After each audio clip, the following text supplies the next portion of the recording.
Salut les égarés, aujourd'hui je vous montre mes trucs et astuces pour concevoir une quête personnalisée et équilibrée. Attention, accrochez-vous, c'est parti. Faut poser des monstres sur le plateau, des portes et des meubles en déco. Oh, on a toute la nuit pour y jouer. En attendant, faut poser des passages secrets mais pas trop. On met l'escalier, les héros. Oh, une intrigue bien ficelée. Et pour finir, faut tester. Wow, wow, wow, wow, wow. Oh là là là là, le massacre! Malheureusement, c'est plus compliqué que cela. Rien d'insurmontable, je vous rassure. Il existe différentes techniques pour créer ces quêtes, je vais vous donner la mienne. Ce n'est peut-être pas la meilleure, mais je trouve qu'elle fonctionne très bien. Tout d'abord, lorsque je crée une quête, je réfléchis à l'écologie du donjon. Si vous pratiquez le JDR en tant que maître de jeu, vous avez déjà dû entendre parler de cela. C'est la cohérence du donjon. Je commence par réfléchir à son histoire et à ce qui pousserait nos héros à s'y rendre. Dans HeroQuest, il faut souvent secourir ou aider, tuer ou détruire, trouver, parcourir. En règle générale, cette première phase va nous aider à connaître la population du donjon. Si la quête a pour but d'aller dans d'anciennes catacombes pour récupérer l'épée d'os du seigneur Métacarpe, je sais que les morts-vivants seront à privilégier. Par contre, s'il faut tuer l'abominable bonhomme de neige Frosty, car il veut transformer des villageois en horribles lutins, je vais m'orienter vers les monstres de l'horreur des glaces. Maintenant, on va passer à la mise en place des éléments. C'est là où c'est que je vais réfléchir à l'intrigue de la quête et à ses rebondissements. Au fur et à mesure que vous créez une salle, c'est également une partie de l'histoire qui voit le jour. Il faudra imbriquer tous ces éléments afin de donner une quête palpitante. C'est la partie la plus compliquée et il faudra souvent recommencer ou y apporter des modifications. Je vous conseille donc vivement de prendre des notes de vos idées afin de ne pas les oublier. Vous pouvez décider que le chemin de votre donjon soit tout tracé. C'est un peu dirigiste, mais vos joueurs iront au plus court. Ou alors le donjon peut être un vrai dédale. Il faudra de la patience à vos joueurs, car un grand nombre de portes seront à ouvrir pour trouver la sortie. Ne pas hésiter à mettre des rebondissements, une fin en cliffhanger, des flashbacks tout au long de la partie qui dévoileront au fur et à mesure l'intrigue de la quête. Je vous recommande une moyenne de 10 salles à explorer, mais vous pouvez monter jusqu'à 16-17 salles pour un donjon difficile. Après avoir bien réfléchi aux salles, il y a un truc qui va tout seul ensuite. C'est la mise en place des pièges et des passages secrets. Vous pouvez remplir votre donjon de pièges, comme ce qu'avait fait Gary Gygax dans son module Donjons et Dragons, la tombe des horreurs, ou juste en mettre par-ci par-là. Mais dans tous les cas, je vous conseille d'en mettre, pour ne pas frustrer les joueurs qui cherchent pièges et passages secrets dans toutes les salles. Maintenant que c'est fait, passons aux monstres. Pour la difficulté des quêtes, je me suis fixé un nombre total de points de vie à ne pas dépasser. Et ça me permet de savoir combien de monstres je peux mettre sur le plateau. Je vous affiche le total des points de vie que je vous conseille de mettre dans vos quêtes à 4. Ça correspond au nombre total de points de vie de tous les monstres présents dans la quête, hormis les monstres errants que je n'ai pas pris en compte. Pour une quête qui se déroule durant le jeu de base, ou l'une des extensions suivantes, la forteresse de Kellar, le retour du Seigneur Sorcier, la prophétie de Taylor et le tourment de la Reine des Esprits, partez sur le mode normal. Pour les extensions la Lune de la Terreur, la Horde des Ogres et la Jungle de Deltrac, utilisez la difficulté ardue. Par contre, pour l'Horreur des Glaces et le Mage du Miroir, ce sera en difficile. Pour rappel, ces extensions n'ont jamais été playtestées et donc les points de vie sont fumés. Un conseil, utilisez les monstres des extensions citées dans le mode équivalent. Par exemple, ne mettez pas un ogre dans une quête alors que les joueurs n'en sont qu'à la forteresse de Kellar, car il est trop balèze, ou sinon il faut revoir les statistiques du monstre, ça fait beaucoup de boulot je trouve. Concernant les quêtes solo, je vous mets en garde, car si votre héros fait des mauvais lancers de dés, la partie peut vite tourner au fiasco, et il ne pourra compter que sur lui-même. Personne ne viendra à sa rescousse, sauf peut-être un joueur sorcier sympa. Je vous conseille de mettre plusieurs monstres faibles dans une même pièce. Par contre, les monstres plus costauds, mettez-en qu'un à la fois. Quand je dis monstre costaud, ne mettez pas des ogres ou un singe géant en face du seul héros qui joue. Ça va être chaud pour lui sinon. Partez sur des monstres où le total de leur point de vie fera 20. Les quêtes solo pourront servir à introduire un nouvel héros par exemple, mais elles sont vraiment à prendre avec des pincettes. Les récompenses sont super importantes. C'est un peu la carotte qui fera avancer les héros. Zigouiller des monstres, c'est sympa, mais le faire tout en se remplissant les poches, c'est vraiment le pied. Il y a tellement de choses à dire sur le sujet des récompenses, mais je trouve que c'est vraiment au feeling. Les joueurs pourraient recevoir une grosse quantité d'or afin de les booster avant la prochaine extension. Un héros pourrait enfin trouver une arme balèze de la mort qui tue, parce que vous avez vraiment pitié de lui avec son bâton rafistolé de toutes parts. Et ça lui donnera sans doute du baume au cœur, car ça fait déjà 3 parties qu'il dit qu'il se sent inutile. Vous pouvez regarder dans les quêtes jouées précédemment la contenance moyenne en or d'un trésor pour vous aider à définir son contenu. N'hésitez pas à varier entre l'or, les potions et des armes ou armures. Soyez créatifs, mais n'en faites pas de trop. Vous pouvez proposer des nouveautés à vos joueurs, mais gardez en tête que ça doit être simple à expliquer et encore plus à comprendre. Dans votre donjon, vous pouvez par exemple ajouter un défi ou une énigme à résoudre. Mais comme je le disais juste avant, restez dans la simplicité. Le but reste de passer un bon moment ensemble, de s'amuser et non de se tirer les cheveux sur une énigme bien trop complexe. Maintenant que tout cela est fait, vous allez pouvoir rédiger votre quête. Ce sera plus ou moins aisé pour certains et pour les autres, faites de votre mieux pour que le texte d'accroche de votre quête soit clair et précis, avec si possible un côté narratif. Enfin, pour la description, soyez bref et clair. Rien de particulier à dire ici, vous y avez déjà pensé lors des phases de mise en place des salles et des monstres. Il existe un grand nombre de logiciels qui pourront vous aider à concevoir le plan de votre quête. Vous pouvez passer par Photoshop, mais aussi par des logiciels spécialement conçus pour, comme par exemple HeroScribe ou les sites HQuest Builder ou Quest Bootlet. Sinon, il vous reste la possibilité proposée par Hasbro à chaque fin de livre de quête. Il s'agit de tout simplement scanner, copier et coller les icônes sur une copie de la carte du donjon. Bref, bienvenue au XXIe siècle. Voici la phase qui me pose le plus de soucis, l'étape des tests. Lorsque l'on crée une quête, on ne pense pas forcément à tout, et le mieux est de la tester. Comment faire ? Si vous avez plusieurs tables d'HeroQuest, vous pouvez leur faire tester, mais il y a de grandes chances qu'à la base, la quête ait été conçue pour eux. Autre solution, la jouez vous-même, en faisant à la fois joueur sorcier et héros. Je le reconnais, c'est vraiment chiant.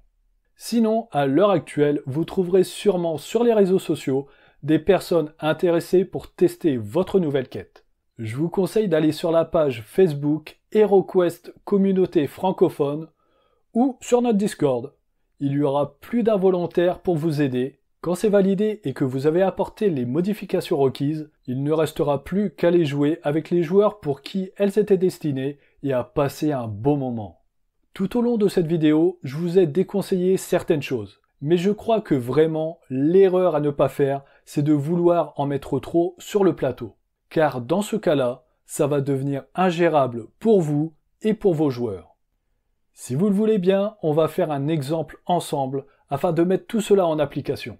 J'ai dans l'idée de faire une quête solo pour le roublard qui viendra ensuite se joindre à des joueurs vétérans. Je vais donc situer cette quête entre l'extension L'Horreur des Glaces et celle du Mage du Miroir. Qu'est-ce que je sais sur le roublard ? Il est l'héritier de la reine, il est parti d'Eletorn pour mener sa vie comme il l'entendait. Je pense que le roublard n'est pas parti les poches vides et sans équipement.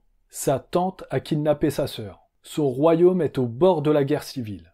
Il prend un coupe-vent de l'ordre du Voile du Corbeau qui va naviguer jusqu'à Eletorn pour le ramener. Avec toutes ces infos, je réfléchis à l'écologie du donjon et une histoire se dessine assez rapidement. Lors de son périple sur les mers, pour rejoindre Eletorn, le héros va se faire attaquer et rien de mieux que des abominations pour cela.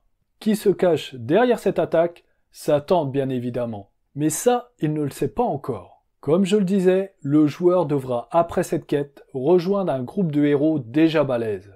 Le roublard est de lignée royale, je pense qu'il a du stuff sympa et je vais le faire commencer avec pour faciliter la quête de notre héros. Les ennemis seront des abominations et des monstres moins balèzes comme des gobelins. Je rajouterai un seul guerrier elfe car avec ses 4 dés d'attaque et 3 de défense, c'est un ennemi qui est redoutable pour notre héros.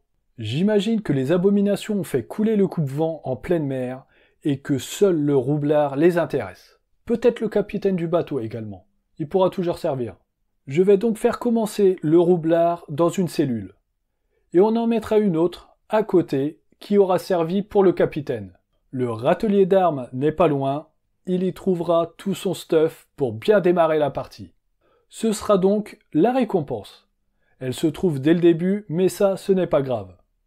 Ensuite, on rajoute une porte pour sortir. J'imagine le roublard plutôt agile et futé, avec une dague planquée sur lui. Comme la quête est entièrement dédiée à ce personnage, ce serait rigolo qu'il fasse preuve d'agilité et qu'il déverrouille par lui-même sa cellule. Il devra pour cela faire une suite de dés. C'est donc la partie créative. Il lui faudra faire cette suite de dés en 3 lancers au moins pour ne pas avoir de soucis. Au fur et à mesure des lancers, il peut conserver les dés qui l'intéressent. S'il réussit, il sortira de sa cellule tranquillement et aura le temps de chercher son équipement. Par contre, s'il n'y arrive pas en 3 lancers, 2 gobelins surgiront dans la pièce, le désarmeront et ouvriront la porte pour l'emmener à un interrogatoire. Mais il se rebellera tout de suite et devra vaincre les gobelins à main nue. Une fois cela fait, il pourra récupérer son équipement et explorer le donjon. On va donc commencer la partie mise en place des salles, en plaçant les plus importantes en premier. Le roublard étant le seul personnage joueur, je veux que la quête soit assez dirigiste pour qu'il sache où aller et qu'il ne perde pas de temps à parcourir tout le plateau pour rien. Je vais lui donner le choix entre aller à gauche ou à droite pour essayer de lui faire croire qu'il y a plusieurs chemins, mais il retombera un peu plus loin sur le chemin que je lui ai prévu. À la bifurcation, je place une salle qui contiendra le chevalet de torture où le capitaine s'est fait fraîchement torturer. Et bien sûr, son tortionnaire qui ne sera autre qu'une abomination. Je place cette salle à la bifurcation pour que le roublard la trouve quel que soit le chemin qu'il aura emprunté. La deuxième pièce importante se situe au bout du parcours. Seule possibilité, rentrer dans cette salle. Le héros surprendra une conversation entre un guerrier elfe et Sinestra qui communique avec lui par un miroir magique. C'est ainsi que le héros apprendra que sa tante est derrière toutes les mauvaises choses qui se passent à Elethorn. Mais surtout, c'est elle qui a orchestré l'enlèvement de Milandriel. Donc là, nous avons notre bondissement. L'alarme est donnée, notre héros doit se dépêcher. J'ajoute un buffet, comme ça si le roublard cherche un trésor dans cette pièce, il trouvera une potion qui n'aspire rien de bon. Elle est noire et les bulles que l'on peut voir à la surface sont très étranges. S'il cherche un passage secret, il en trouvera un qui donnera vers une salle. À l'intérieur, on pourra y découvrir un bassin. Forcément, l'icône qui m'intéresse fait partie de la jungle de Deltrac et l'extension n'a pas encore été ajoutée sur le site. Je vais devoir tricher en utilisant Photoshop. Si le héros cherche un trésor, il découvrira que c'est un bassin de frais contenant la progéniture des abominations. Le roublard a la possibilité d'inverser le contenu de la potion noire, ce qui tuera tout ce qui se trouve dans l'eau et lui accordera un bonus. Il devra revenir dans la précédente salle pour passer par une porte qui conduit dans un couloir. À la fin de celle-ci, il trouvera une petite embarcation qui lui permettra de s'enfuir. Ce sera par là que la quête prendra fin. Je vais rajouter des monstres dans les couloirs, 2 gobelins à proximité de la salle de départ, une abomination et 2 gobelins vers le milieu, puis une abomination et un gobelin après la dernière salle. Ainsi, le héros rencontrera des ennemis tout au long de son parcours. J'étoffe le donjon avec plus de salles et j'y inclus les monstres restants pour atteindre mon total max de points de vie. Je vais rajouter des portes qui seront visibles depuis la fameuse bifurcation du début, afin que quel que soit le chemin emprunté, on puisse voir les portes. À ces salles, je vais y rajouter une seconde porte pour que le héros y ait accès assez vite selon son trajet. Ainsi le temps lui paraîtra moins long pour accéder à une porte. Dans ces salles, je place une abomination à chaque fois. Pour la partie gauche du donjon, on est pas mal je trouve. Passons à la partie de droite. J'ajoute 2 portes à la salle du milieu et j'y installe la tuile refuge. Le héros étant seul dans cette histoire, il aura besoin d'un espace pour récupérer ses points de vie. Puis une porte dans cette salle, j'y place une abomination, et on aura atteint notre total de 20 points de vie. J'habille les salles avec un peu de mobilier, une table par-ci, une bibliothèque par-là. Il me reste à ajouter des pièges et des passages secrets. J'ai déjà ajouté un passage à la fin, j'en ajoute un dans la partie gauche du plateau au niveau de la salle de torture. Il débouchera sur une pièce contenant un coffre. Enfin, je vais juste ajouter un piège à proximité de la salle contenant le miroir. Ça me paraît pas mal, il n'y a plus qu'à écrire tout ça au propre. J'essaie d'être simple et précis dans le texte, ainsi que dans les notes. Je mets une abomination en tant que monstre errant. Le plus dur, c'est de trouver un nom sympa à la quête. Et voilà. Pour que vous puissiez vous faire un avis sur ma méthode, je vous propose de télécharger cette quête afin de la tester. Vous la trouverez dans le commentaire YouTube que nous aurons épinglé en dessous de cette vidéo. Mais comme je le disais précédemment, elle peut être vite mortelle si le héros fait des mauvais jets de dés. Et voilà, c'est la fin de cette vidéo. J'espère qu'elle vous sera utile. N'hésitez pas à nous faire des retours en commentaire, à nous donner vos avis, vos idées. Merci pour votre fidélité. On vous dit à bientôt, mais d'ici là, prenez garde aux dédales.